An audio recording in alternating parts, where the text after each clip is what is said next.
their next governor is. Well, as far as that second part there, when will we know who the next governor is? We'll have to wait at least another day and perhaps as many as 5 days until the Secretary of State can certify the election and do her part to end the governor's race.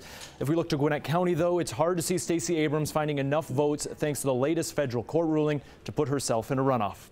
Former Secretary of State Brian Kemp has led in the governor's race ever since Election Day, but Stacey Abrams has gained ground over the past 8 days. It began with a 63,000-plus vote lead.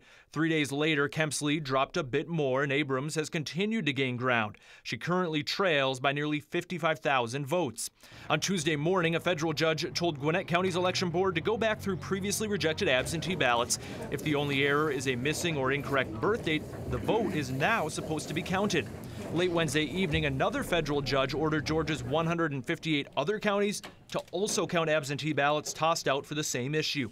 In Gwinnett County, Abrams currently holds a 14 percentage point lead over Kemp, so having previously rejected ballots reviewed in Gwinnett is good news for her campaign. Not helping her, though, is Democratic lawyers in court claimed originally only 323 ballots were rejected because of a birth date error. The state did not have numbers available for how many ballots statewide were rejected for birth date errors, but the Secretary of State's office confirms they have requested that number from each county. Abrams still needs to gain around 18,000 votes to force a runoff.